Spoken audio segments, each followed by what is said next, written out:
Well, good evening. Good evening. Welcome to our fifth Michigan Investor Group meeting. I'm really grateful to see you guys, and thanks for coming. Tonight, we're going to learn a little bit about real estate investing. We're fortunate to have an excellent presenter, and I believe we're all going to enjoy it and walk away with a few new ideas and concepts. So our agenda tonight, very simple. I'm just going to have a brief intro. We'll have Ryan's presentation. We'll have some time for Q&A. And then there'll be just networking time and ability to talk to Ryan one-on-one if you'd like afterwards. Probably 7:30ish, probably be all wrapped up, but you're welcome to hang around if you'd like. This is a pretty casual place, so please get up, and if you want to grab another sandwich or a drink, please feel free. The bathrooms are not that convenient, but just kind of go downstairs, head back to the front lobby, and you'll find them. So we have a couple future MIG events planned. In June, date is yet to be determined, but planning on having a self-storage kind of centralized discussion. Talk about self-storage investing. And then later on in the summer or into the fall, talking about having like a turnkey single-family home night, presentation, education. And then also kind of a strange one, but possibly a night about infinite banking via high cash value life insurance. So that'll be one that. Stand there with a straight face. So thank you. Just so you know, anyway, so back to tonight. So Ryan Smith, our presenter this evening, he's a real estate investor, manager, developer. He's from the Breckenridge, Michigan area. Currently lives in Midland area, I believe. His real estate holdings are kind of in that region primarily also, kind of the mid-Michigan, corridor. I was introduced to Ryan by a good friend of mine who's here, Jeff Matson. So thank you very much, Jeff. And after we met and kind of put things together, we realized that we actually have some longer-term connections. Ryan's parents and their family own a manufacturing business up in Breckenridge, and they're one of our suppliers for kind of fabricated products and large machine products. So that's kind of an interesting crossover. So Kirk Smith is Ryan's father. He's here with us tonight too. My nephew was asking me about Ryan as he was helping me set up for the night. And he asked me what Ryan's like. And I said, well, to me, Ryan is a very smart individual, quick thinker, quick decision maker, and very gutsy. And I think that combination is really important for an entrepreneur. I know I definitely I might have some of those characteristics, probably lacking in the gutsy part. But I appreciate meeting people like Ryan who, as we're going to learn, aren't afraid to try things and dive into things. So that's all we got. So thank you, Ryan. Yeah.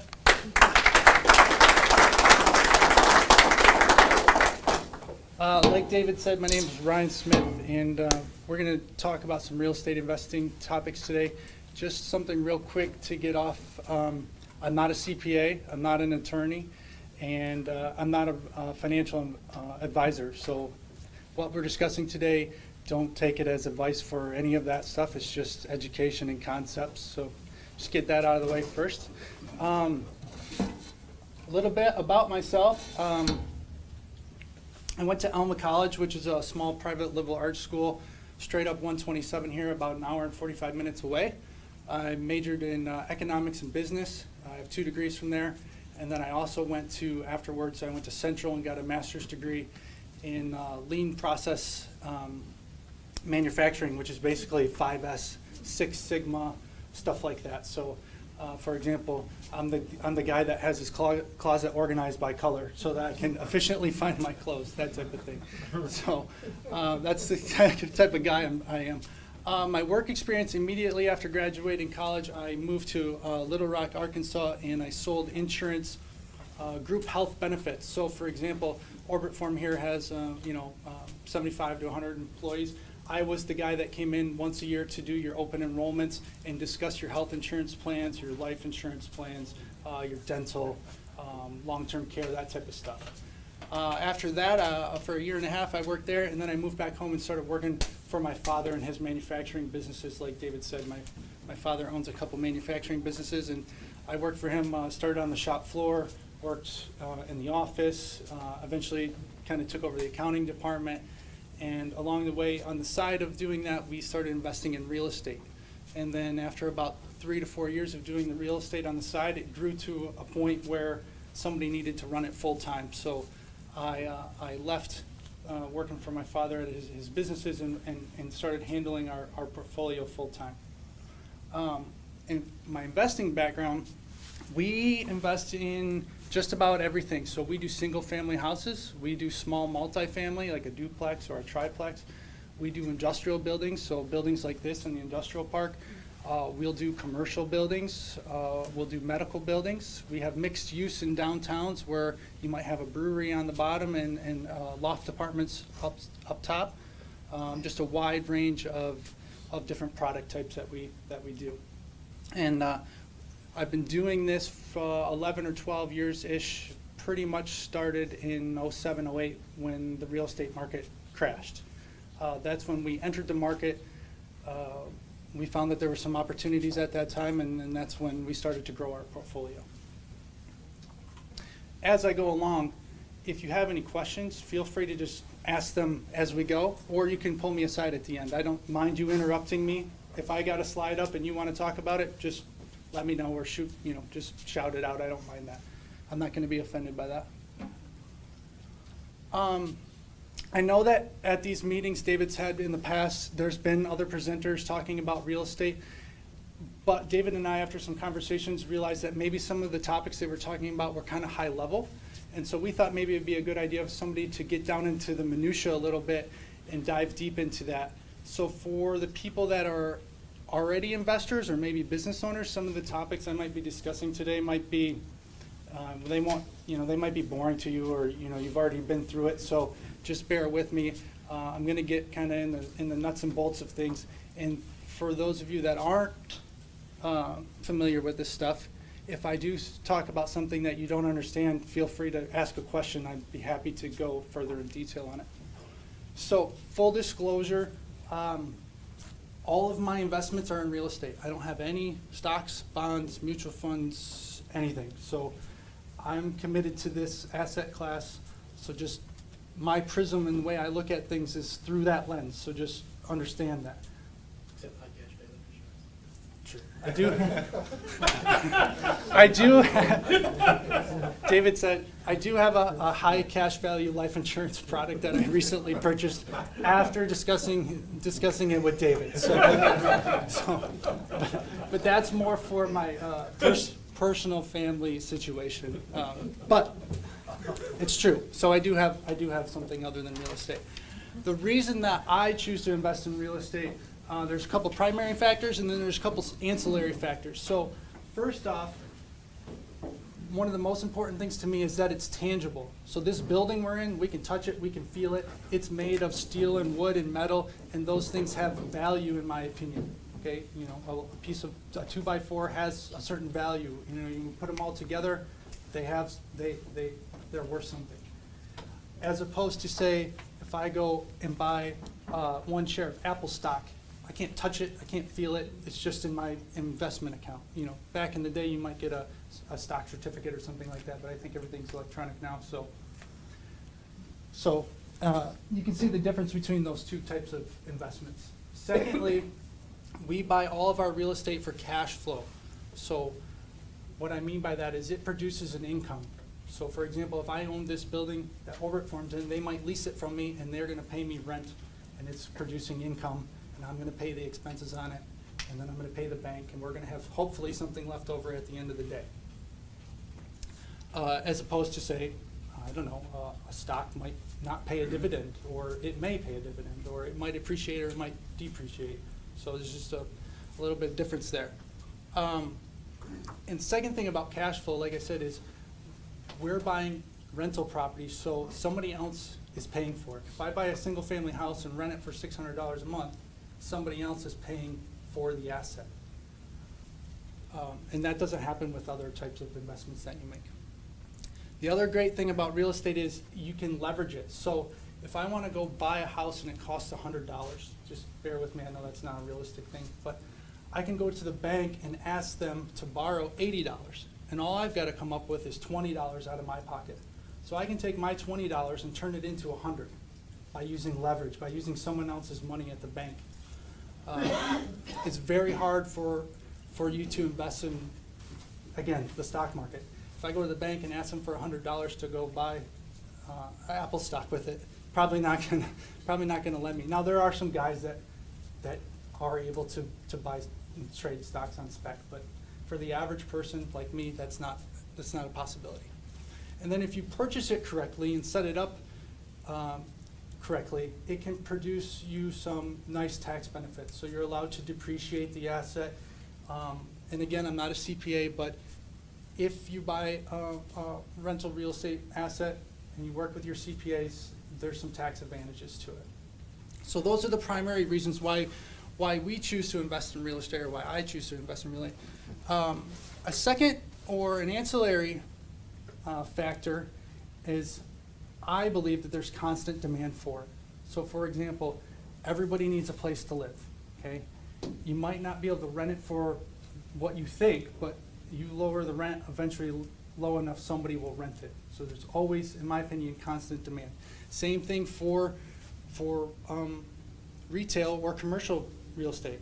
Somebody always needs a place to put their small business, or to put the brewery, or to put the CPA firm, or the real estate office, or the medical office. There's commerce going on constantly, and in my opinion, there's constant demand for the real estate that goes into those buildings.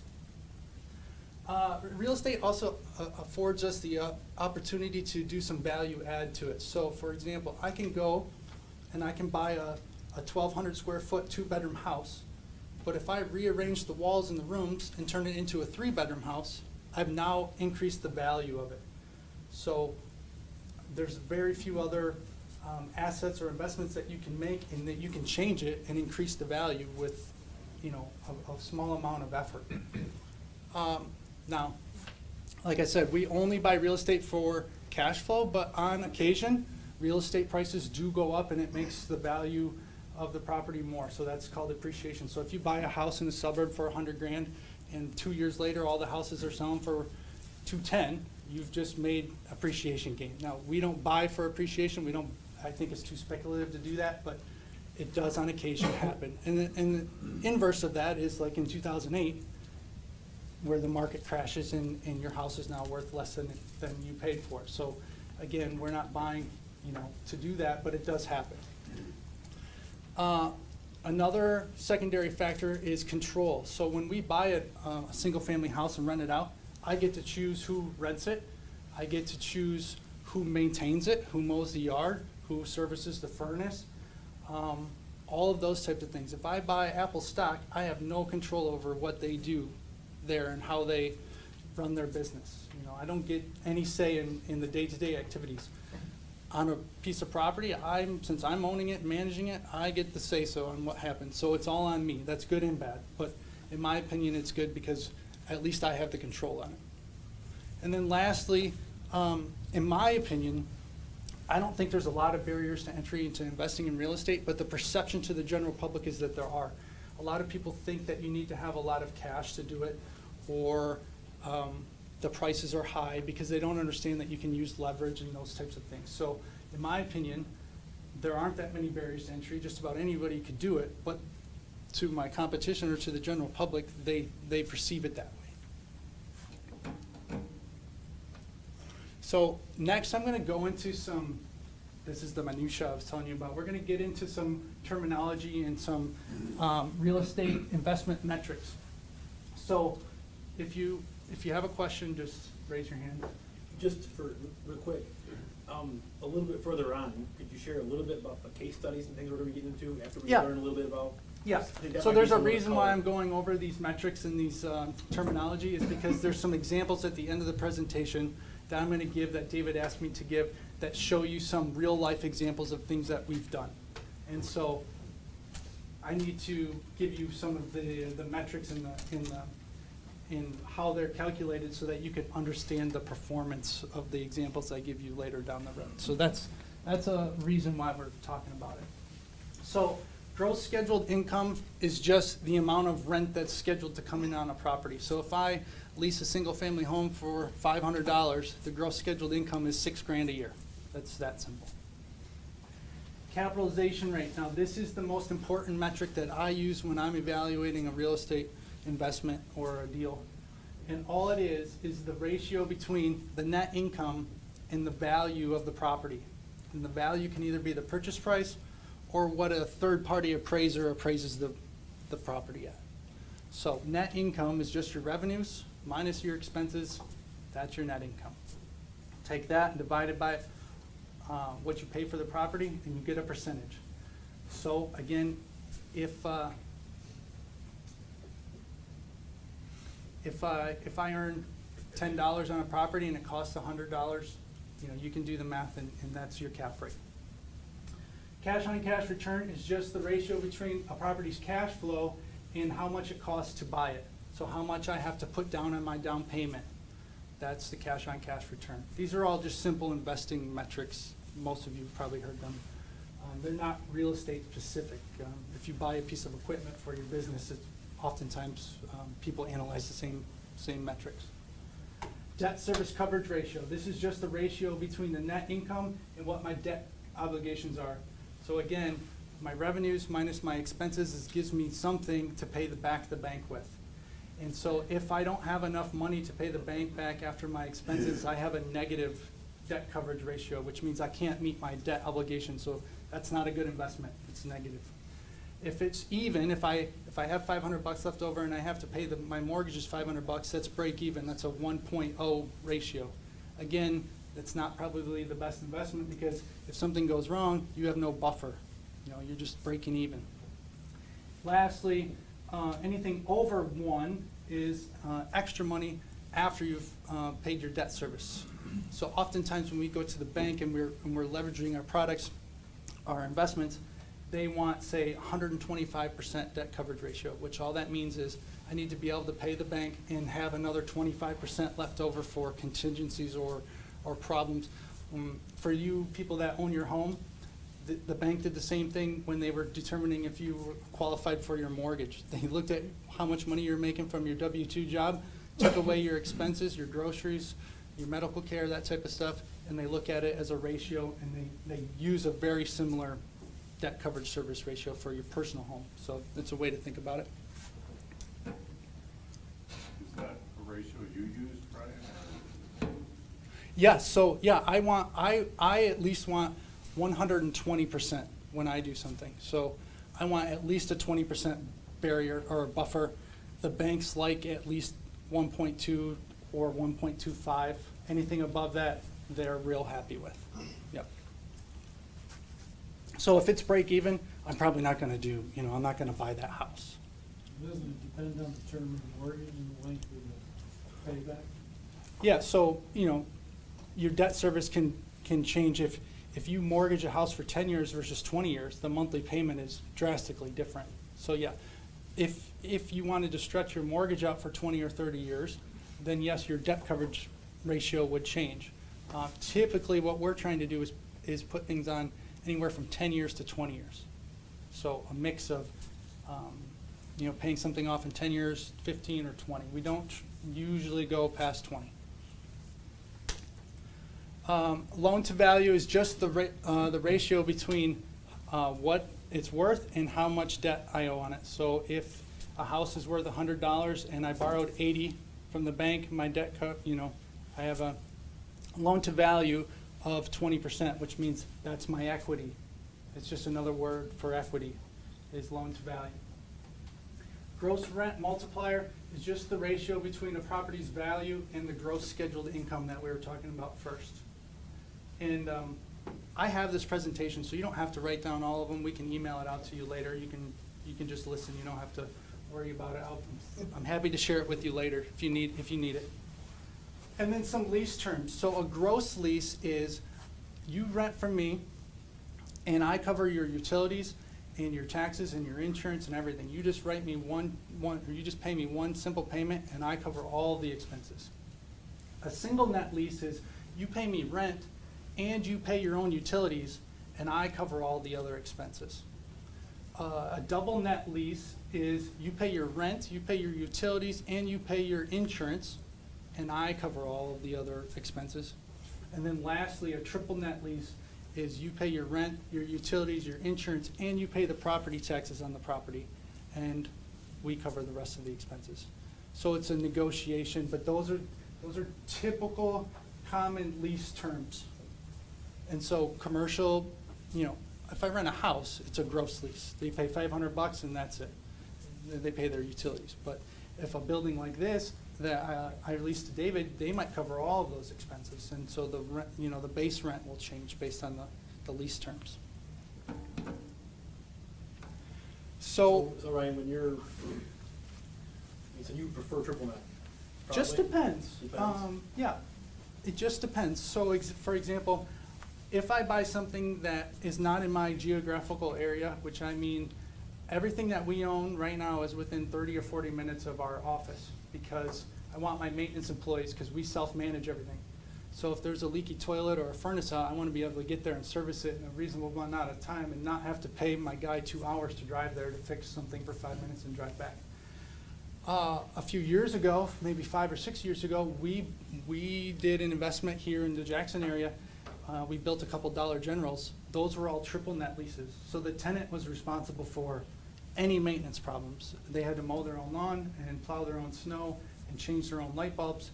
And so I had no maintenance responsibilities, so I had no problem buying that property and owning it down here because I didn't have to send anybody down here to do any of the maintenance. So it all depends.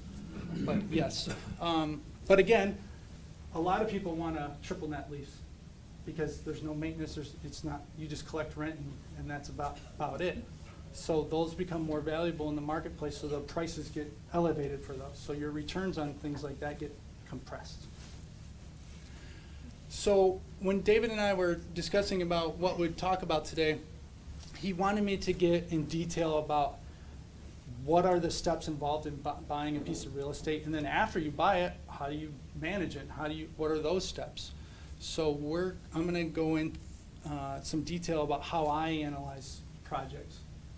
So, for example, when I look at a piece of property, say it's a single-family house, I'm going to do a quick and fast analysis. I'm going to determine what the rent's going to be. I'm going to try to determine what I think all the expenses are going to be. I'm going to look at it and think, how much money can I borrow from the bank? See what my mortgage payment is, and quickly in my head or on the back of a piece of paper, you can do this. It's all simple math, and determine if it meets my criteria. And so by determining what the rents and expenses are, I can get the cap rate. And if it's the cap rate's not high enough for me, then I'm not going to invest in it. And another way of looking at the capitalization rate is if you paid cash for it, that's what your annual return would be. So if I had an 8% cap rate and I paid cash for the property, I'm going to get 8% return on my money every year. It's another way of looking at it. So once I do that, I look what the rents are, what the expenses are, what's left over. I determine the cap rate. I see how much cash flows are there available, and then I will determine an offer price. So if they want to sell it for $100,000 and it doesn't meet my metrics at that, I start lowering the price until I find the metric that it meets, and then I offer at that price. When I make an offer on, say, a single-family home, I'm going to go into detail. I'm going to look at who owns it. I can pull up on the county's website who owns it. So is it owned by an individual or is it owned by a company? Is it owned by a bank? Is it foreclosed on? You know, if it's owned by an individual, do they own it in their own name or do they own it in a trust? Because that will tell me kind of their financial savvy, you know, or aren't they? If it's owned by an LLC or a company, I might go to the state's website, look up that information and see who owns the company to know who I'm dealing with. So just to get some information, just so I know who I'm talking to when I make the offer. And that's all public record. So every piece of property in the state you can look up online. So once I go through the analysis phase, and if I determine that the metrics are there to warrant an offer, I will write an offer, and oftentimes, you can offer on a house, say, with cash, or contingent on going to the bank to get financing.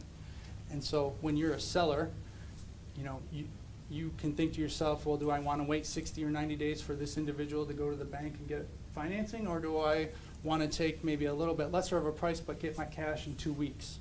And so you have some leverage there when you're offering on a contract on how you structure it. Obviously, a cash offer is going to be a little bit less, but they might want their money faster, so they might accept your offer.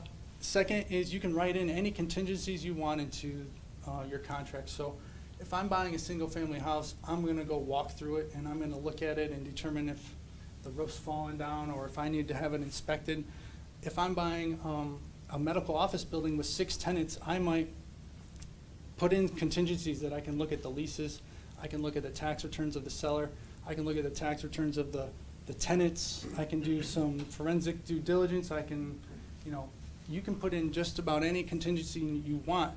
And the amount of contingencies that you put into a contract may affect how the seller reacts. So no contingencies, they might be more likely to take your cash offer, that type of thing.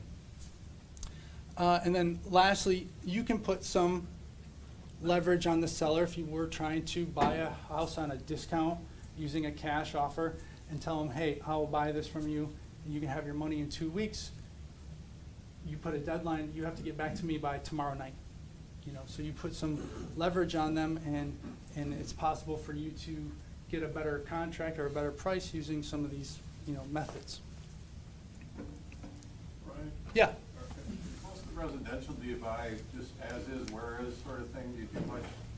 Yeah, because I have my own internal maintenance guys, and actually until recently I had just a crew of 2 guys that that's their whole job was to just fix up houses. So they were employed all year round, and we would just buy foreclosures basically and fix them up. So The stuff about asbestos and lead and all that, has that changed how you evaluate things at all? Or? yeah, so on some of the projects, for example, there's going to be an example at the end similar to some of the things that you've done. The old buildings that have asbestos, we build in the costs so that we, can take care of that properly. So yes. Like I was explaining, if a property warrants a contract or an offer and they accept it, and it's a commercial property, say, like I said, the medical office building with 6 tenants, I might start now doing my due diligence, and I might start using those contingencies that I put in place to dig into the seller's accounting records, because I want to make sure that the rents they said that were coming in are actually accurate, that the expenses that they've listed are accurate. And by doing that, the only way to really track it is through their tax returns or their financial statements. So if I'm going to buy, example, like I said, the medical building, I might request 3 years of tax returns and financial statements from the seller for that individual property, just so I can make sure that I'm buying what I'm buying, and what the revenues are really what they are, and expenses are really what they are. For commercial property, oftentimes we'll do an environmental assessment too. So we'll hire a third party, and they'll come and test the property and make sure it's not contaminated, or that it doesn't have asbestos in it, or that type of thing.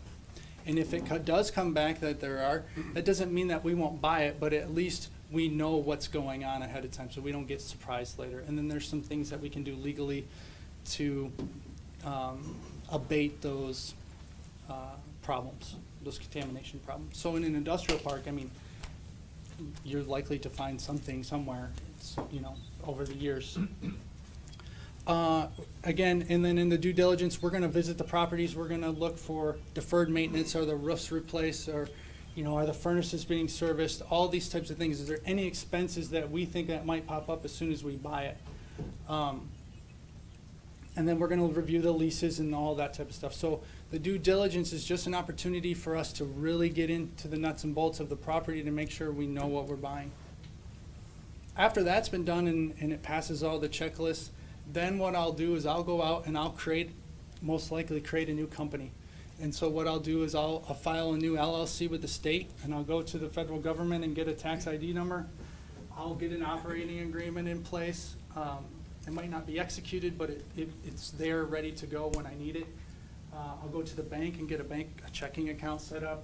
I'll create 100 buildings, give or take. So I don't want 100 different companies. But it all depends on the building, who's involved in it, and how many assets that we want to hold in a certain company. So it's all just up to the people that are involved in it, and it's a discussion that we have with all the partners. Yes. Hey, Ryan, so let's say you have 2 passive investors on an acquisition, what do you budget for the legal work? Because I've been doing this so long, my attorneys allowed me to take our operating agreement and alter it myself. And so I'll do all that and send it to her and let her eye it over once to cut down on the legal time, because attorneys make their revenue based on billable hours. Sure. So I have an agreement with our attorney that she's comfortable with that. But if you just wanted to hire somebody, between $2,000 and $3,000 probably to get a company from start to finish, it's pretty standard. It's not extensive. Ours is significantly lower because, again, she's allowing me to Sure, do some of this sure. stuff on my own. But we always have her review it just to make sure. Okay. Yeah, but she might spend 30 minutes on it instead of 3 hours. So I'll have you work on mine, and then I'll get my attorney. Yeah. Yeah, my hourly rate's less than theirs. Once we've jumped through all the due diligence, I've set up the legal entity, now I start thinking about if I need investors on a project, or can I manage it solely on my own? And if I want investors involved, who's gonna be involved? So, for example, networking with David and different people in the room, I might know that, David needs an 11% return. And this deal's only 8, so I can't take it to him because he's not gonna be interested in it. But I know maybe Mr. Kehoe will take anything above a 5%. So I might approach him about it. Or who has a skill set or a connection that I need for this project? So for example, if I was gonna redevelop a downtown building in Jackson, maybe I would call David and see if he wanted to be in on it because he knows enough people in the area. Or if I was gonna do a build to suit and build a building like this, maybe I would call my contractor and ask him if he wants to own part of it with me, because now he has a vested interest in building it properly, because he's gonna own it afterwards. Or he might give me a discounted price on the build out if I allow him to be part of the project afterwards, that type of thing. And then once I determine who might want to be involved, then I put what many people call pitch or marketing materials. I'll put a whole outline of what the financial metrics are, what the building looks like, what I expect the budgets to be, how long it's going to take to do it, how long it will take to get financing, what the financing looks like, how long until you get your money back, what the operating agreement is, and all of that goes out to the investors, and they can look at it and determine if they want to be part of it or not part of it. So that's kind of the process from start to finish, how we look at something from a single family house, say, and determine if we're going to buy it or not, to when we buy it and who's involved in it. And obviously, some projects are more complicated than others, It's just a single family house is pretty easy, but, building a building like this could be complicated. Then, once I've got the investors and the operating agreement all in place, then I take it to a lender or a local lender or a group of lenders and say, here's the project, here's who's involved, here are the returns that we expect. Are you willing to loan on this property? And if you are, what are your terms? What's your interest rate? How long do we need to pay you back? That type of thing. And I provide the lenders with some underwriting documentation, because the lenders are going to want to know who's involved and what their financial means are. So, for example, if David's with me, I'll say, David, get your tax returns ready, because the lender's going to call you. So send them all your tax returns. I don't get in the middle of that. I just let the bankers and the investors talk amongst themselves. I don't ever put myself in the middle of their personal financial statements, but all the lenders require them, so I just let them communicate amongst themselves.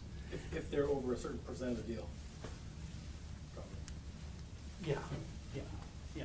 That's true. If somebody owns 2% of a deal, the bank might not care, but most of the deals that we're doing, the smallest percentage is maybe 20%. So we don't fractionalize deals. We might only have 2 or 3 or 4 people and everybody's equal. I never do a deal where somebody has more ownership percentage than other people. We try to make it equal so that nobody can strong arm somebody into doing something they don't want to. Everybody has an equal say. Including you? Are you usually like a 1 of 4 and you're? Yes, yeah. Okay. Everything that I put together in, I invest in. Yeah. So when I come to you and say, hey, would you be interested in this investment? You can know that my dollars are in it as well. I'm not putting things together and putting strangers together and getting out of it. You're also not maintaining majority ownership in any of these? No, Gotcha. no, fractionals across the board. Yes, sir. Do you have, do you only work with accredited investors, or do you have anything specific that you?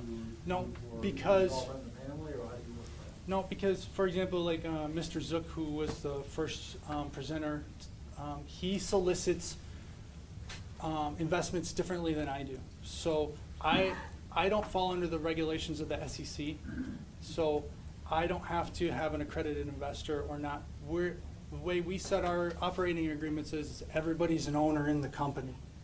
There's not limited partners and fractional, or secondary members. Everybody's equal. So it's more of a legal question, but no, I don't have to deal with accredited and non-accredited investors. So you're not the managing member, your company is just the management company, but the majority could vote and have a different management. Yes, they company could. vote. Yes, they could. So the operating agreements say that all the members are managing the company. So everybody's voting or determining how it's ran, not a managing member. So, yes. And they can hire me to manage it, or they can hire somebody else. Now, everything that I own is managed by myself, but if I was doing it wrong, they could fire me and hire somebody else. Yes. You're the property manager, not the legal, member manager. right? Correct. Yeah, Property you'd be manager, yes. Not the legal managing member of the company. It gets semantics and legal jargon, but yes. When we get through all the financing and we're ready to actually buy something, I make sure that the title work's done with the title companies.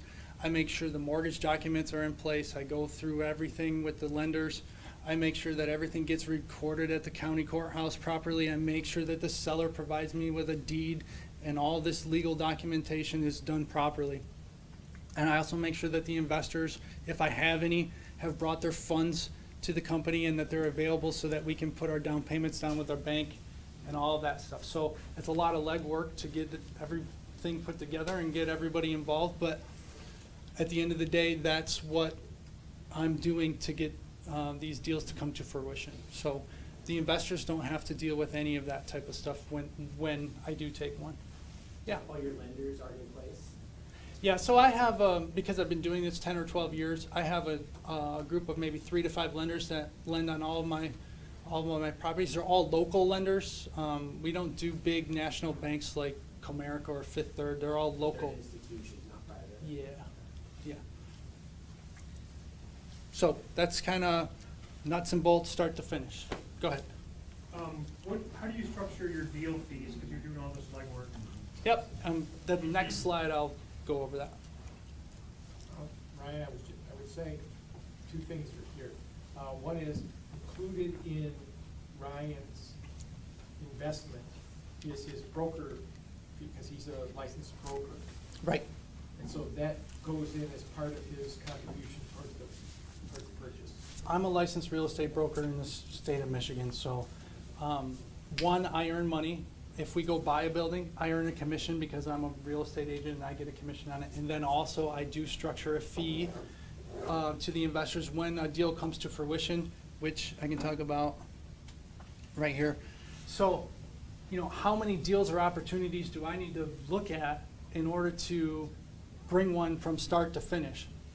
So on average, I'm looking at about 1,000 deals a year. And that, a deal to me might be a single family house or a duplex or a commercial property or, it could be anything. It's not big or small, it could be anything. So let's say I'm doing about 1,000 to 1,100 of these I'm looking at a year. Of the contracts or offers that I put out there, maybe only 5% of them are actually accepted because after looking at them and to make the metrics, the cap rates be where I need them to be, oftentimes my purchase price is well below what they're listing the property or wanting to sell it for.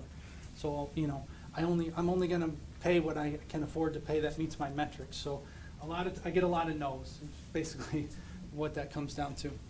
So maybe about 50 of them per year actually get accepted. And then once I start doing all the due diligence work and the forensic accounting on it and really diving deep into it, I might actually only close and buy 20% of them a year, which, you know, equals maybe 5 or 10 deals a year, give or take. So that's a 1% success rate. If I'm buying 10 out of 1,000, you know, it's really, you know, I'm not batting very well. So every deal that actually does get put to fruition, I include a small development fee to the investors to cover all the time and energy I put into getting it there, and all the ones that never made it, that died by the edge of the road. And I pay that fee myself too. So when I'm in it, I pay the company the fee, and then it pays me back. So I'm in it just the same as everybody else is, where everybody's equal. How many contracts? So 1,000 deals, and you get? Maybe 10? No, I'm sorry, in between the 1,000 projects. Oh, I might get 50 50 accepted. And how many did you put out there? Are you putting all 1,000. 1,000? Yeah. So every deal you see, you put a contract on? No, I'm sorry, no.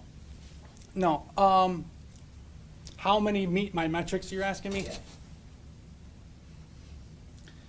Well, all of them meet my metrics at a certain selling price. How many of them do I? How many offers are you writing? I don't know. I'm probably writing a couple hundred a year. Okay, sure. Yeah. When I'm in full swing. Now, right now, I'm in the middle of 6 big developments, so I'm not writing any offers right now because my funnel's full. But if I was just buying foreclosures like in 2008, 2009, yes, I was putting 500 or 600 offers out a year just to, you know, Fill the funnel. yeah, just throw the paint at the wall and whatever sticks, you know, because you're buying a house for 10 grand, so whatever, you know.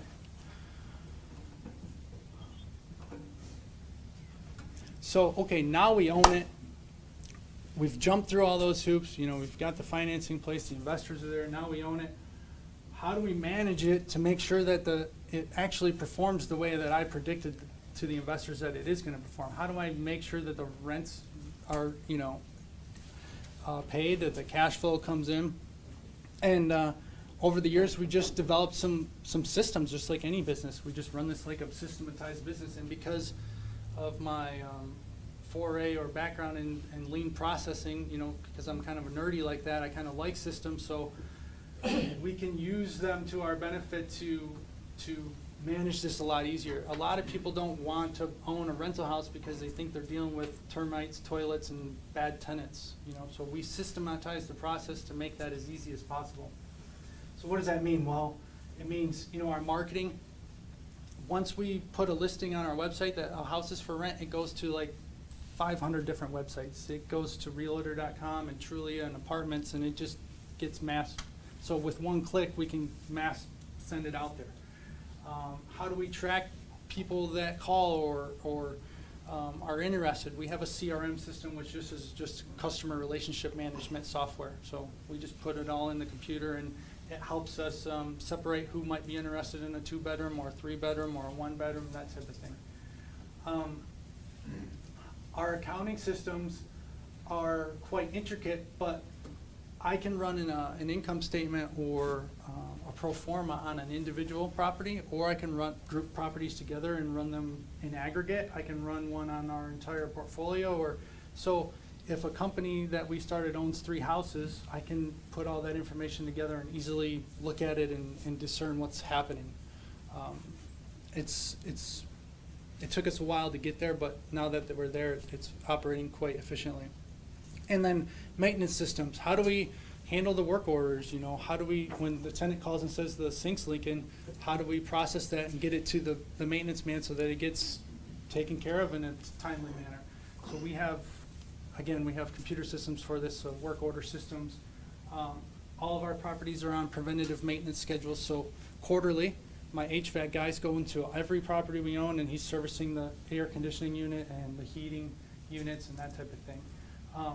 So a maintenance guy's at every property quarterly, and then I have a property manager, and he's visiting the property quarterly too.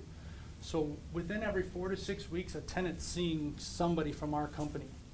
And so that's a way for us to make sure that they're taking care of the properties properly, that things aren't getting out of hand, that the lawn's getting mowed and that type of thing. They're not putting holes in the walls. We can manage the maintenance on everything. And then after we own it, every quarter, I send out what I call a quarterly financial report, but I basically put all the financials together for our investors versus what the budget was. So it's actual versus budget. I'm giving them income statements, balance sheets. I'm giving them maintenance reports, what maintenance was done, what maintenance is coming up next quarter. I'm giving them reconciled bank statements. Everything is 100% transparent because we all own the company equally, so they get to see everything that's happening. Now, if they read it or not, that's up to them, but at least they're presented with the information. I think some of the people that have been with me for a while, they just gloss over it now. They trust me enough, but that's their prerogative. But I give everybody 100% transparent everything. Nothing's hidden. Ryan, what happens if you have an investment, and I assume you make some money off the management of the property as well? Yeah. So now that you're a quarter investor and you get outvoted and hire another management company, and all this money you've got built into it, well, what do you do then? What if you don't like the? That's my livelihood. Yeah. Yeah, so, but if you don't, so if you get outvoted and you're crew, and they say they wanna get rid of the. I mean, it wouldn't be good if they're outvoting me. I'm probably doing something improper or fraudulent, or there's a problem because I own it too. So Yeah. why wouldn't I'm managing it in my best interest, which is my interests are aligned with theirs. So yeah, but Maybe they got a brother-in-law in the management business, who knows? well, these types of things do require a certain majority. So the way that the agreements are set up, but it's possible. I mean, I guess my legs could get cut out from under me, but Not yet. You're still sitting. the people that I invest with don't want to deal with this stuff day to day. He has heard it every deal. Okay, they don't want the phone calls at 9 o'clock at night when the furnace is out, okay, or they don't want when the snow's been blowing all night in their driveways, covered in snow. They don't want to deal with it. So, but it could happen, I guess. But again, I'm owning it with them equally. So why would I mismanage it if it's my own? Yeah. So David wanted me to give you some examples of some projects that I've done. One of them is we did a build to suit, 22,000 square foot industrial building for Dow, DuPont, Fortune 500 company. So basically they approached us and said, hey, we want to build this research facility. Can you please build it for us? And these are our specifications, and we'll lease it from you when it's up and done. And so we negotiated a triple net lease with them. Like I said before, that means they pay all the utilities, the insurance, the taxes, that type of thing. At the time we did it, we got a loan from the bank financing of 86.5%, which is a little bit higher than normal. And we were able to do that by getting 80% at the bank and then getting some secondary funding from a local government agency that helps small local businesses with capital needs. So we borrowed, about another 6.5% to get it to come to fruition, because at this time we didn't have a lot of capital, so we needed to borrow what we could to do the deal. This is one of the first ones that we ever did. So all in, the investors needed to bring $169,000 to the table to get the project up and going, and it was a $1.25 million construction cost. And we financed it on 10 years fixed rate, so we were aggressively paying down the debt, and the debt coverage ratio on it was 1.0. So basically it was break even. We didn't have any extra money, but the tenant was responsible for all the maintenance on the building because it was a triple net lease, so we were comfortable with that. We didn't need a big buffer because it's their responsibility to fix anything if it goes wrong. And so what we did was we held that for 8 years, and then we sold it. And what I did was I went to the tenant, Dow, recently when they merged with DuPont, and said, hey, your lease is coming up in 2 years. Do you want to extend it early? Do you want an early lease renewal? for 5 years and we'll leave your rate, you know, your rent the same, it won't go up. And they took that, and then now that I have a 7-year lease, I can take that to the market and sell it because a 7-year lease to Dow is pretty attractive to some people. And we've already paid down the debt aggressively because it was eight of 10 years into the deal. So we had some equity there. And so we were able to sell it, and we sold it for 1.79 million, and we sold it at an 8.25 cap rate. So after everything shakes out, the investors put in about 169, like I said, and they get returned 1.3 million. Now, that's kind of an anomaly. You don't often get returns like that. You don't get leases with Dow. You don't catch Dow at a time when they're merging with another big company and wanting to keep their costs. I mean, everything kind of had to align properly to do it, but That's your Super Bowl ring. yeah, that's the grand slam in the World Series, so. Ryan, I think this group would like to know how you actually earned the right to bid on it. To be honest with you, that was my father put that deal together, so he could answer that. I can answer that question. I'm Ryan's dad. I was on an economic development board, it was Greater Gratiot Development, and down, where Pioneer Seed Corn had a research farm in rural Breckenridge area. It was a small building, maybe 6,000 square feet. And they were aggressively trying to build out, and anybody who knows a farmer, you know that the germination period and length of time for growing crops has changed dramatically with genetic engineering. And they wanted something up in Michigan because we've got a unique climate up here. And so they came to the Greater Gratiot Development and they said, hey, we need some help. We need a partner, we need a local feet on the street to make this happen.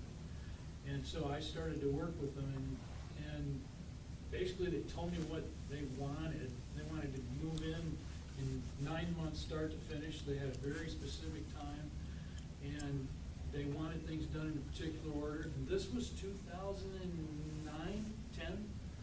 Things were not good. We were financeable. So Greater Gratiot said, hey, if you can put this deal together, we're gonna create about, 20 full-time jobs here, and about 8 of these are gonna be genetic research scientists. Okay, so when you're in Gratiot County, you got an opportunity to put, 4 PhD level workers and some master's degree level people in there, and then all the farmhands that go out and grow, seed corn plots. These are good paying jobs. That's why the economic development people participated. So I think they gave us $100,000, if I'm remembering right, something like that, that we took on a note for them at exactly the same pay down rate that we did at the bank. The bank wanted to give us a 7-year note. We were nervous. We said, hey, I'll take a 10, and we paid a little bit higher interest rate, but we locked in the note exactly to the lease. Because it was kind of a scary deal, it was a big deal, and you're going in, and I think we had $43 left over every month, something like that. But it came around, and then once it flipped, they got in, then we got scared and said, man, if, DuPont's merging, maybe they'll move all this stuff to Iowa or someplace else. By this time, I'm out of it, Ryan's taken over, he said, I'll see what I can find out. And he did exactly what he said he did. He negotiated with their attorneys, who were all right in the middle of this merger thing, and then when we didn't, the lease had an escalator in the years 11 through 15 on a 5-year extension. He negotiated with them there, and then they signed almost immediately for them, which is about 6 months. Does that explain it? That, Question? So we were in the right spot at the right time. I'd rather be lucky than good. yeah, We got one. yeah. He had a relationship with the local economic development entity, and they approached the entity, and we got married together. So it was Dow didn't put this out for bid for everybody to bid on it. It was a relationship, project. So, Do you have any tips or tricks in terms of fostering relationships with big commercial tenants? just be nice to them and don't get overly offended when they take extraordinarily amounts of time to do things. And for example, I have a commercial tenant that's based out of Houston. Their lease is up in a couple months, and I started working on it 8 months ago, and I don't have a renewal yet. So you just have to be patient with them. Big companies are kind of like the government. They don't move at a rapid pace. So and you're just one small little person in their, conglomerate of a business. Like Dow doesn't really care about me in Gratiot County, when they're merging with a huge company, and everything in their merger was based out of Europe. So, they just, you just have to be patient and not take offense to it if they don't get back to you or if they're rude to you. Just, that's about the smile and take it, basically. So, another example. Here's a very creative strategy we've used. It's called the Burr method or Burr strategy. I did not come up with this terminology. I've heard it somewhere else, but somebody else coined it. But it's very unique in that it's a way to invest or get started in investing in real estate with very little or no money down. And there's a way to do it where you buy, let's just talk about a single family house. So I'm going to buy a single family house at a discount.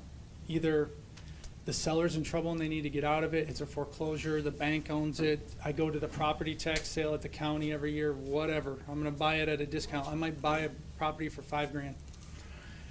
I borrow the money, or what I do is I buy it and then we go in here and rehab it and repair it and add value to it.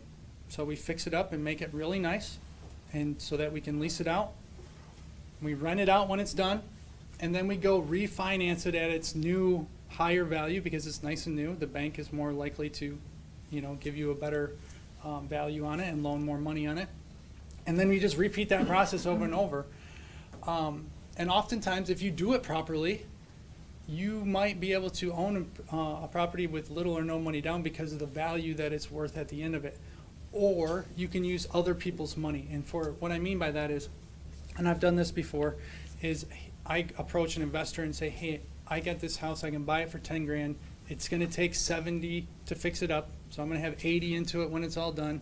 When it's done, I think it's going to appraise for 100, and the bank's going to loan me 80%. So the bank's going to loan me 80 when it's done. I owe you 80. Can I borrow 80 grand from you for 6 months while we fix this up and get it refinanced? I'll pay you some interest along the way. And when it's all done, if it works properly and you don't go over budget and the bank appraises it the way it's supposed to be, it can work out. And now I own a house that I don't really have that much money into myself, or zero money into myself.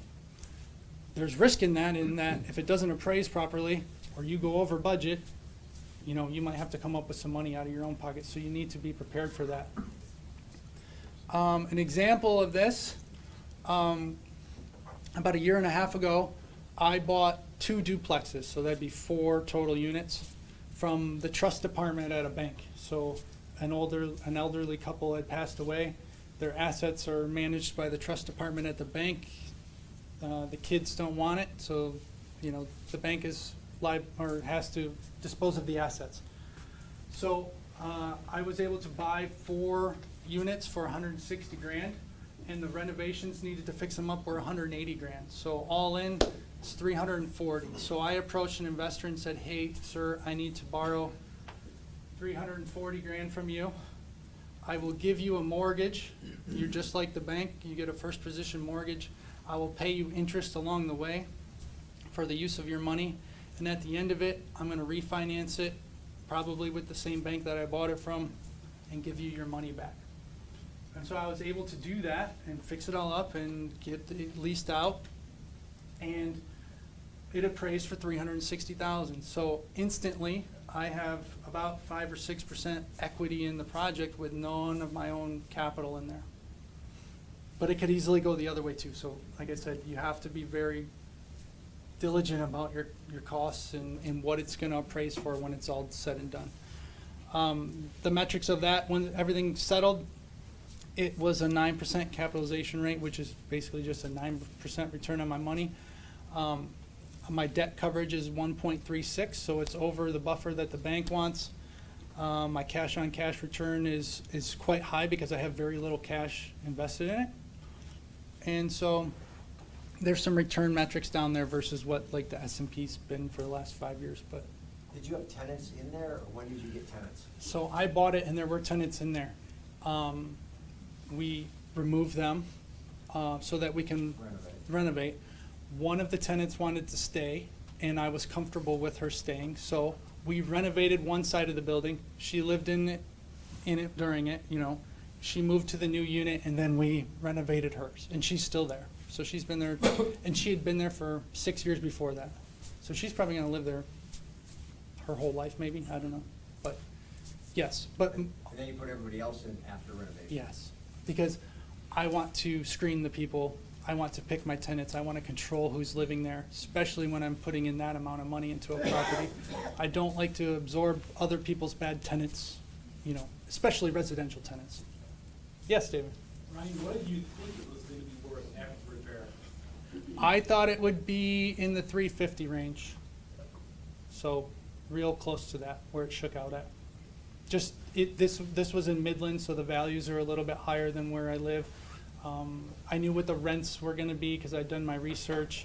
I knew what the bank was gonna appraise it at because I've done a few of these deals and I had an idea of what the appraisal was gonna come back at. So I had a pretty good idea going into it, yeah.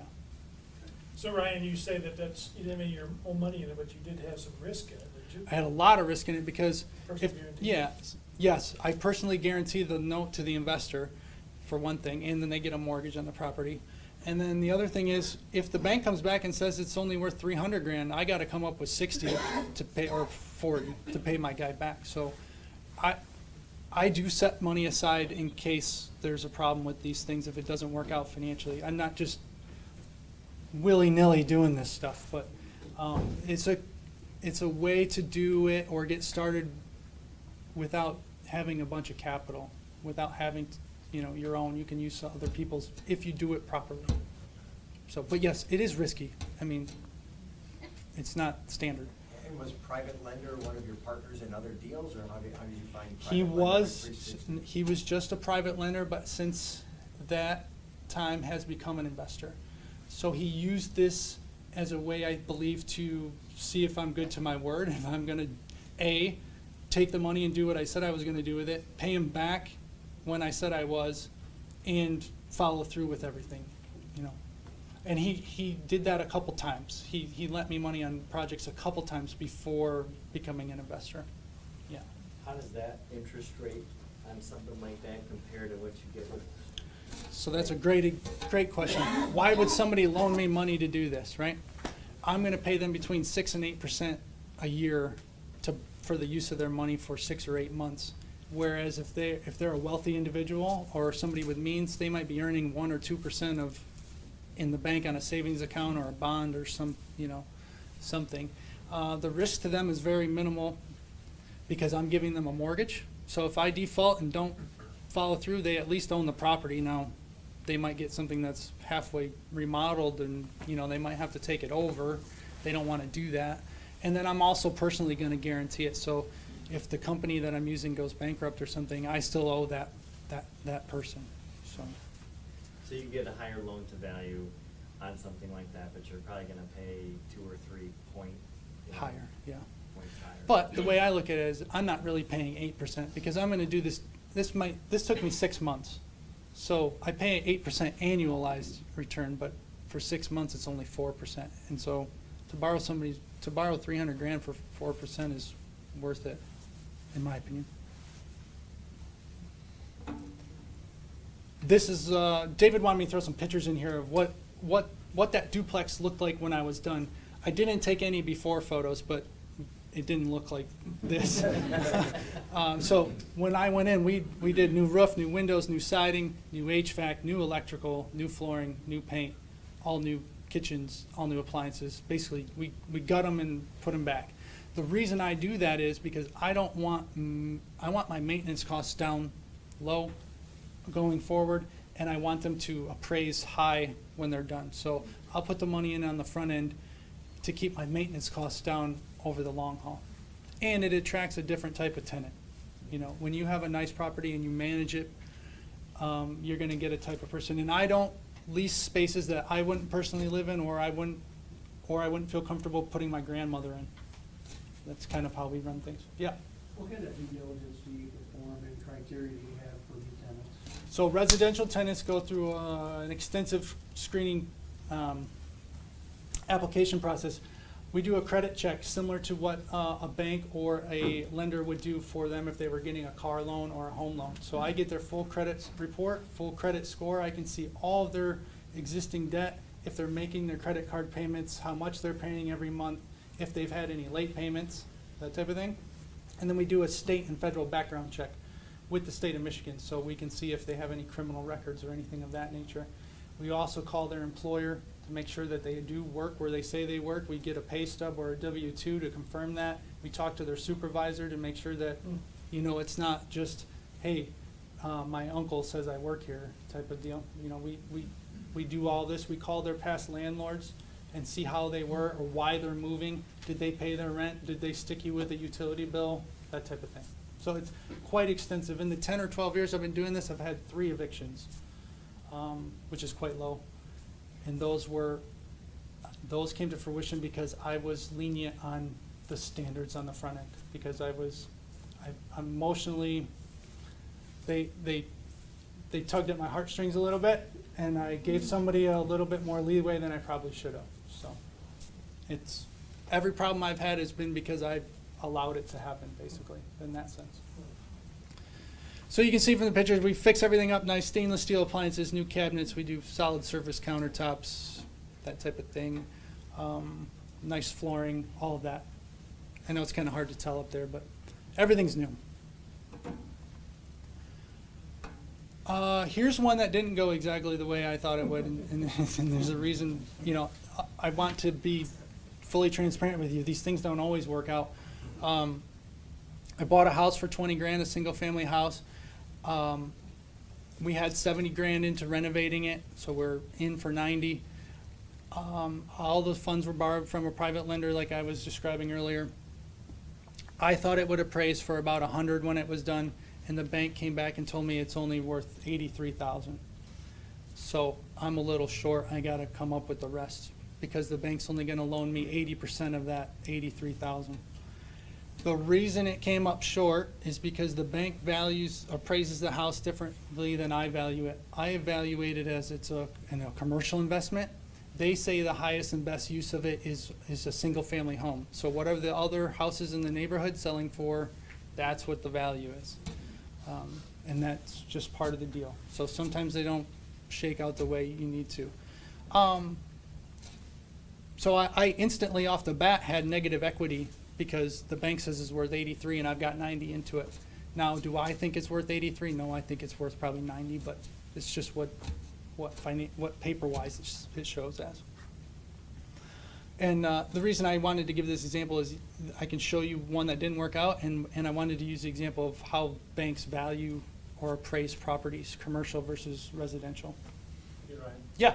When you say commercial versus residential, we're meaning capping the NOI versus accounts. Yeah, so a commercial appraisal is done using cap rates, just like we've been talking about, and residential properties based on what the houses in the neighborhood have sold for recently. So, you know, the houses around here, around this house, haven't really sold for that high. So, you know, they say it's not worth what we have into it. So, This is a difference this is a difference between like a flip strategy and a cash flow strategy, because the negative equity wasn't a huge deal for you because you were gonna make it up in the cash flow over time. yeah.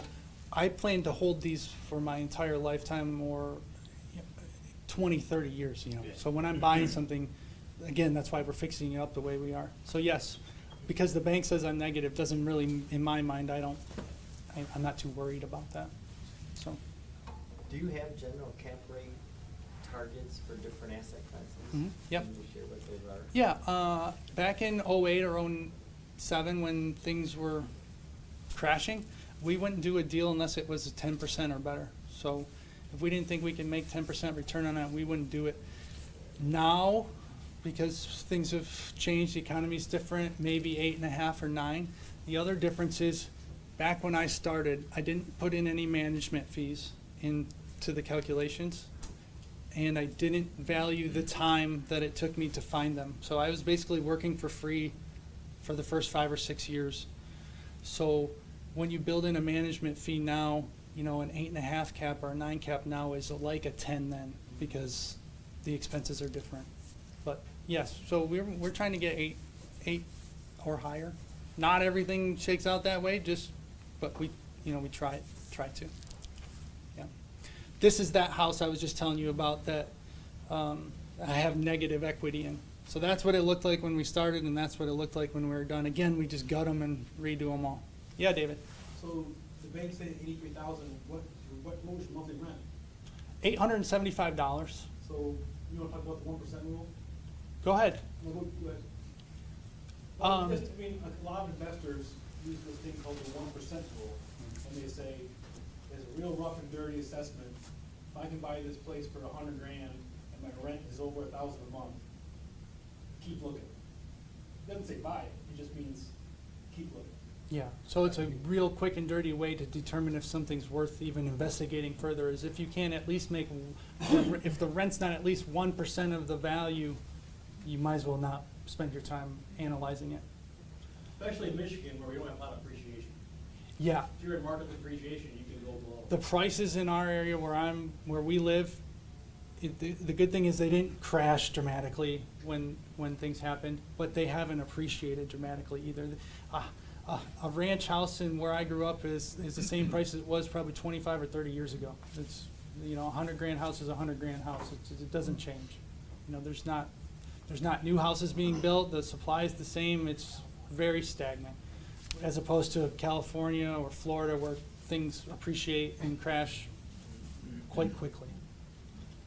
Ryan, so this one, the negative equity thing, so you just get cash flow, you're planning on holding this thing forever. At some point, the rent's gonna pay down your debt, you have 100% equity. and Infinite it all return. Doesn't matter, right? Right. Okay, Yeah. just check. But you did have to come up with more money Yep. at the outset, so your denominator on the returns is Yeah, higher. yeah.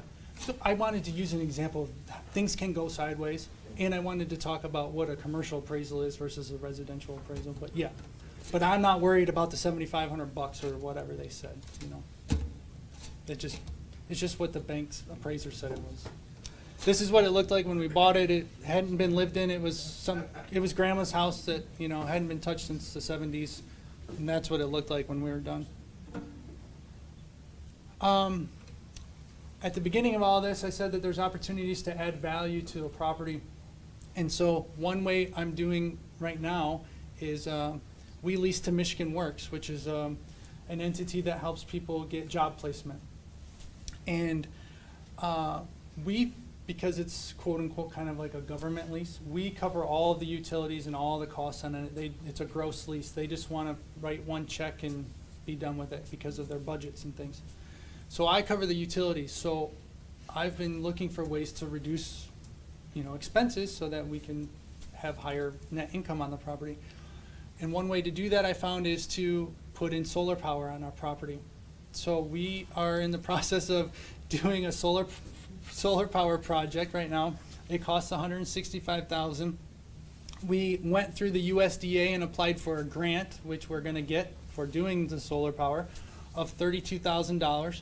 On top of that, the federal government's going to give me a tax credit worth almost $50,000, and that's a dollar for dollar tax credit against my tax liability, which even if I don't have a tax liability at this entity, will flow through to my personal tax return.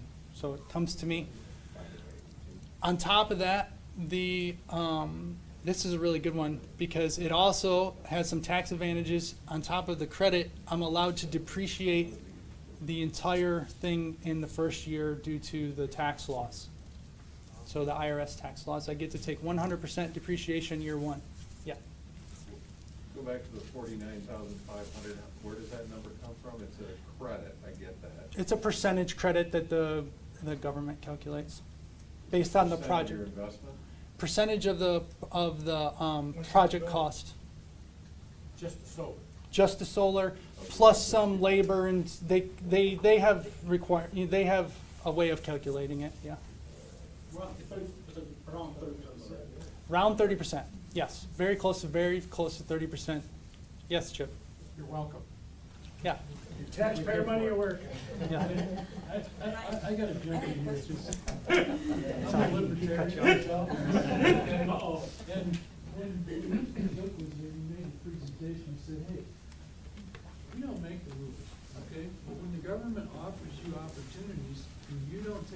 you're damn fool if you You're don't. paying a tax. And I really struggle getting my head around this, okay, because like I said, I don't believe in income transfers.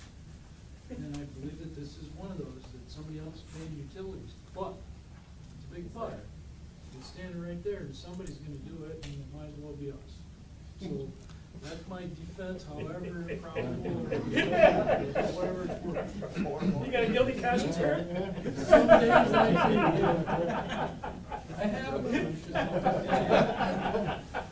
I just had a question. Do you do your due diligence on figuring out the property taxes? Because you're adding the asset to the building, and I'm sure that's gonna elevate the rates and the costs. We did investigate it with our CPA to determine if it was personal property or if it was added to the building and taxed that way. So, Was it to your favor? yes. Yeah, I had an attorney with a similar case, and it did not go in their favor, so. We did do our due diligence and prepared for it to go either way, so. Yeah. So yeah, we get, first year 100% bonus depreciation on it.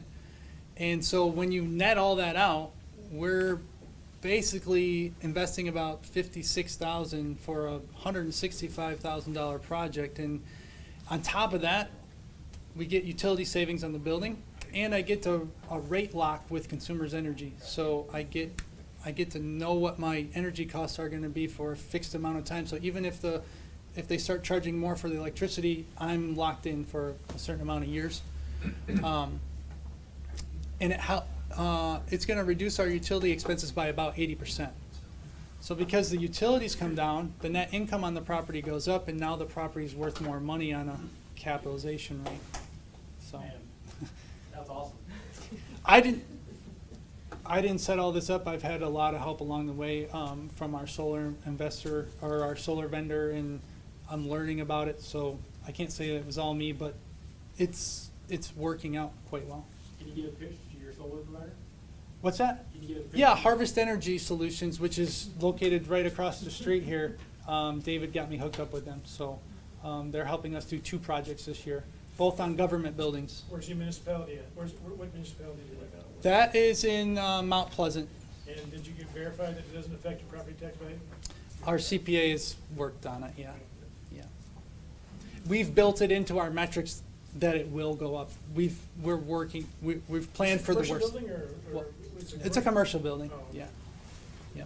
It's not a residence, no, yeah. And on top of all of the stuff we've talked about, we were able to finance 100% of it, so we didn't have to put any money out of our pocket. So, Win, win, win, win. because we have enough equity in the building already, because we've owned it for so long and paid the mortgage down, the bank was willing to just add this on to what we already owe them. And so, in theory, we have an infinite return on the investment because we didn't put any money into it, on top of all the tax benefits and things. And then the solar panels have a useful life of 25 years. So we're gonna save 80% of our utility costs for the foreseeable future, which is a savings, a significant savings. So it's a great idea. Ryan, let's say you only got half of that. Let's say you didn't get the REAP grant. I mean, you would have done it for $110,000, probably. We would have probably done it, the payback period on this is about 4 to 5 years. We probably would have done it anywhere under 8 or 9 years. Okay. Dep- Some of my partners on this project are in a different part of their life, and so they're expecting a certain amount of income Don't coming realize in. it. Yeah, so Yeah.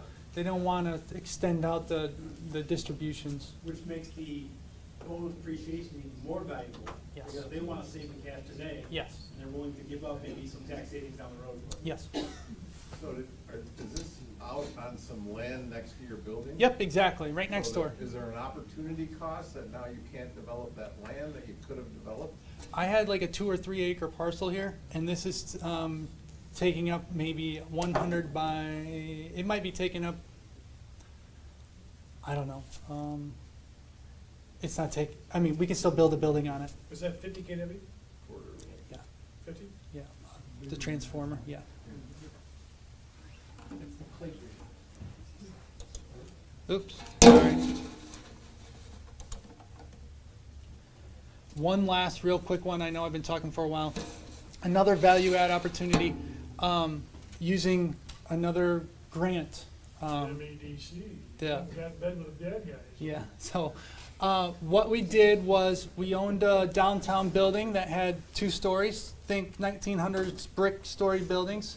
We have a brewery on the bottom, and the upstairs hasn't been used since the 1940s or 50s. It doesn't have any mechanicals, it's junk. We went in there and we built 3 apartments, and the total cost was $260,000 to build the apartments up there and bring water and sewer and all this stuff. And then I applied for a grant with the Michigan Economic Development Corporation, which is a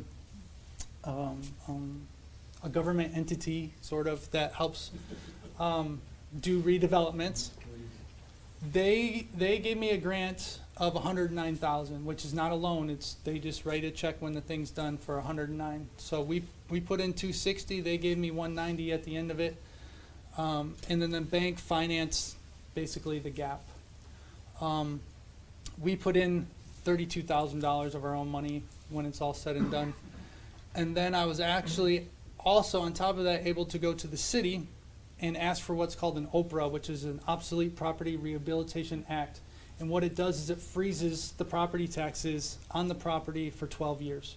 So what the value of the old building is right now is what I pay taxes on for the next 12 years. So they don't increase my taxes by redeveloping the building for 12 years. So the financial metrics of this real quick, 11.8% cap rate, almost 150% debt coverage ratio because the government gave me a check, quite significant cash on cash return, and then the property tax savings on top of it.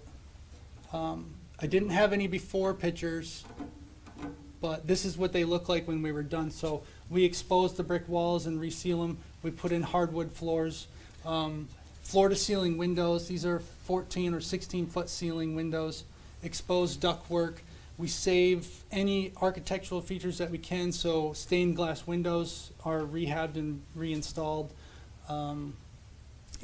Old brick, hardwood floors, 6-inch base molding, we make them super nice.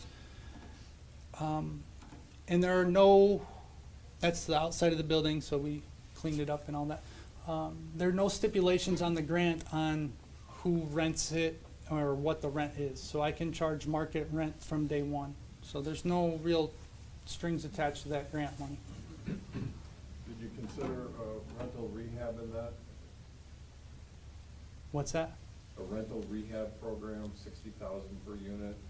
Yeah, we did, it's very similar, yeah. We just used the percentage instead of a flat program, yeah. So that's the end of what I have to talk about today. My contact information is here. David also has it if you need to get a hold of me. That's my cell phone, so you can call me anytime you want. I'll answer your calls or talk to you tonight or anything. Yeah. I'd just like to point out to people in this room, who they probably already caught on to it, but, you go by your checklist and you just refer to it casually as you go by. I mean, and you talked about, you figured that the barrier to entry really is kind of low. The barrier to entry is what you know and that checklist you have and the formulae that are in it. And so everybody has to understand that when you're working with Ryan, he's got this checklist and that stuff is all in there and you don't have to think about it. Yeah. So when you were asking if they could fire him, why in the world would I want to fire him? So for example, I'm from a big family. There you go.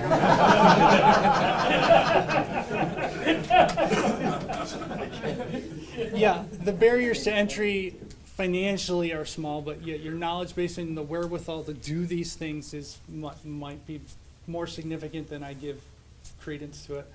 And like Chip said, because of my background in liking things in a certain process and that type of thing, that's really why real estate investing has clicked with me, because it allows me to use those skills that I like to do things. So it's allowed me to be kind of anal and do things, but also make a return by doing it. So, yeah. Any other questions? I'm going to be here for a while tonight, so if you don't. So on this grant, all this grant money, that's what I always struggle trying to access that.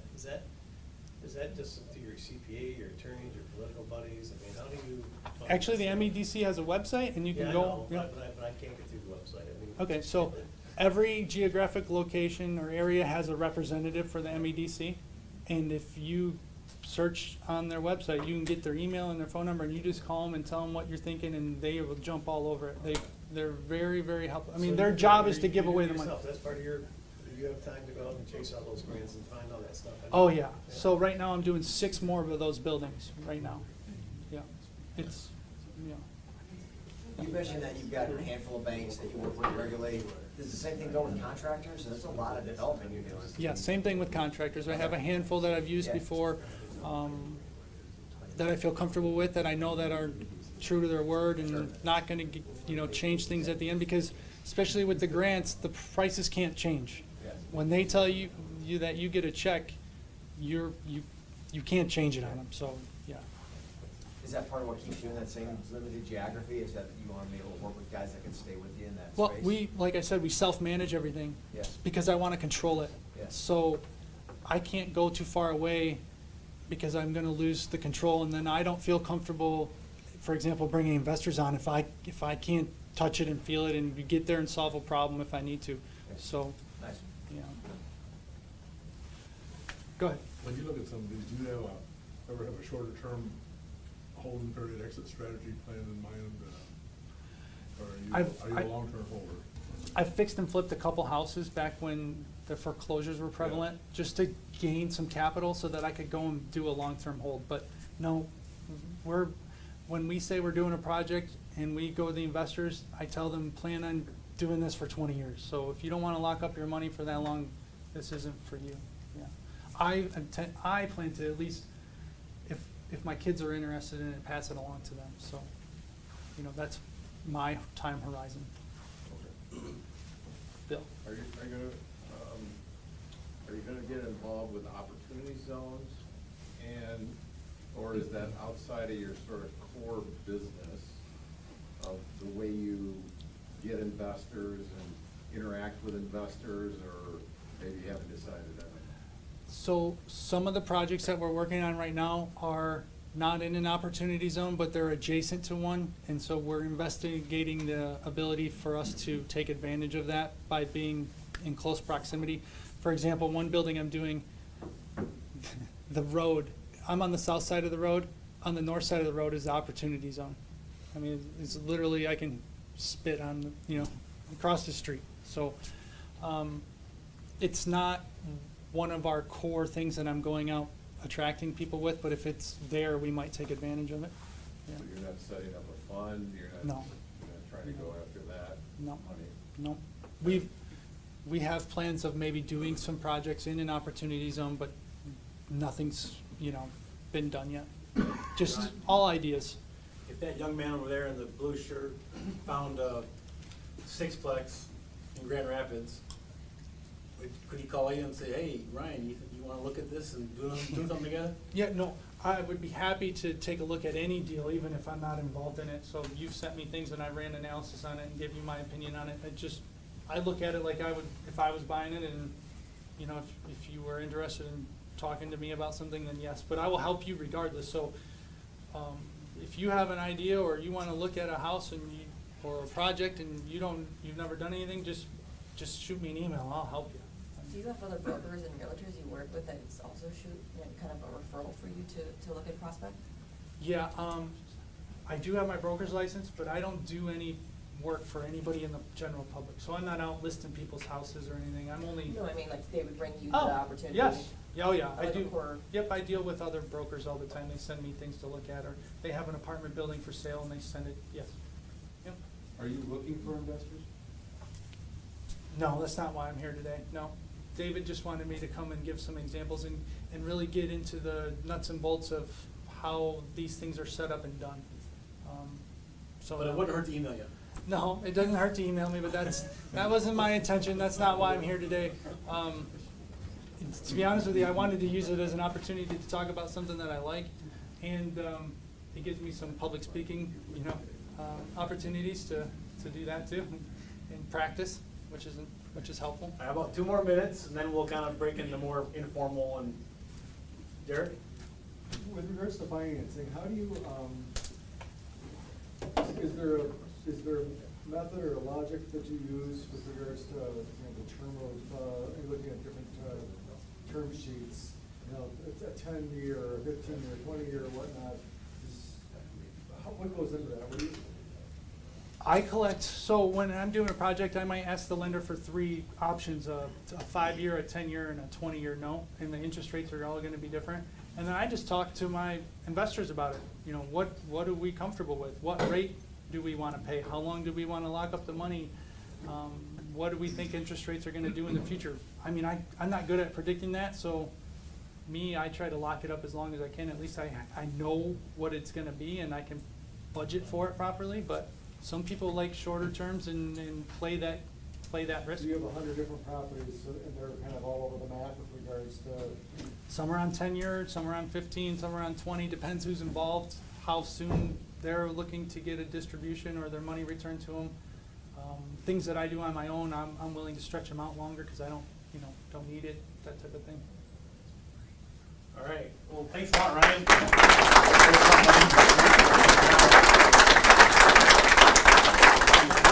Thank you for coming. Feel free to hang out, but that's all for formal stuff. Thank you. Thank you, David. Yeah.